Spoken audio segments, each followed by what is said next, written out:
بسم اللہ الرحمن الرحیم۔ اسلامی کہانی کے ناظرین السلام علیکم۔ آج ایک نئی کہانی کے ساتھ حاضر خدمت ہیں۔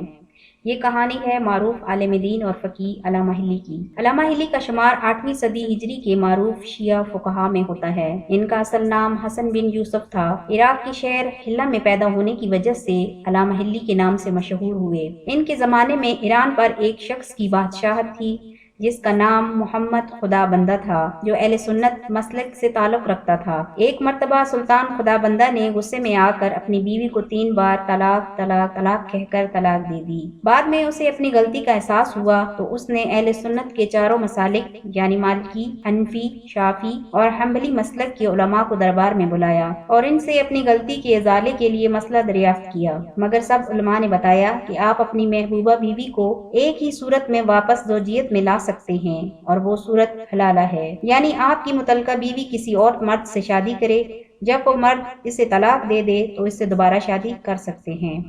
مگر یہ بات بادشاہ کے لیے گوارا نہیں تھی، اس لیے اس نے وزیروں سے پوچھا کہ کیا اسلام میں کوئی اور مسلک بھی ہے جو اس کا بہتر حل بتا سکے۔ ایک وزیر نے کہا، بادشاہ سلامت، اسلام میں ایک شیعہ مسلک ہے جو اہل بیت رسول صلی اللہ علیہ وآلہ وسلم کی تعلیمات پر عمل کرتا ہے، اس کے پاس اس مسئلے کا حل موجود ہے۔ یہ سن کر سلطان خدا بندہ نے حکم دیا کہ شیعوں کے بڑے عالم علامہ حلی کو دربار میں بلایا جائے۔ ادھر علامہ حلی نے شرائط عائد کی کہ میں اس مسئلے کا حل دیگر مسالک کے علماء کی موجودگی میں پیش کروں گا۔ چنانچہ معینہ دن پر علامہ حلی باقی علماء اہل سنت سے قدر تاخیر سے دربار میں داخل ہوئے۔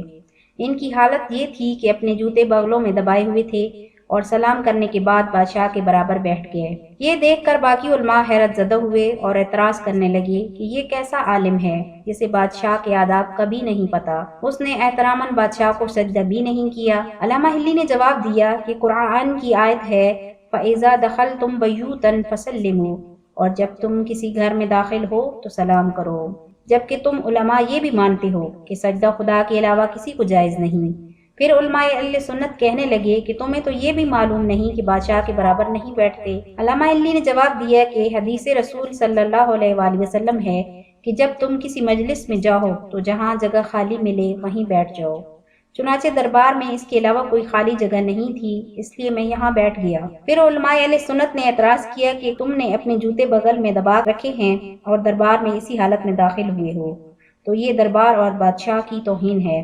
علامہ حلی کہنے لگے، مجھے ڈر تھا کہ کہیں ابو حنیفہ کے ماننے والے میرے جوتے چوری نہ کر لیں، جبکہ انہوں نے ایک مرتبہ رسول خدا صلی اللہ علیہ وآلہ وسلم کے جوتے بھی چوری کیے تھے۔ یہ سن کر حنفی عالم تلملا اٹھا کہ یہ صاف جھوٹ کہہ رہا ہے۔ ابو حنیفہ تو خود رسول خدا صلی اللہ علیہ وآلہ وسلم سے کئی سال بعد پیدا ہوئے۔ علامہ حلی کہنے لگے، معذرت چاہتا ہوں، میں بھول گیا، یقیناً امام مالک کے ماننے والوں نے رسول خدا صلی اللہ علیہ وآلہ وسلم کی جوتے چوری کیے تھے۔ یہ الفاظ سن کر مالکی عالم کہنے لگا کہ امام مالک تو ابو حنیفہ کے بھی بعد میں پیدا ہوئے۔ علامہ حلی نے کہا، تو پھر یقیناً وہ امام شافعی کے ماننے والوں نے ایسا کیا ہوگا۔ شافعی عالم کہنے لگا، امام شافعی تو رسول خدا صلی اللہ علیہ وآلہ وسلم سے 150 سال بعد پیدا ہوئے۔ علامہ حلی نے کہا، تو اس کا مطلب ہے امام حنبل کے چاہنے والوں نے رسول اللہ صلی اللہ علیہ وآلہ وسلم کا جوتا چوری کیا تھا۔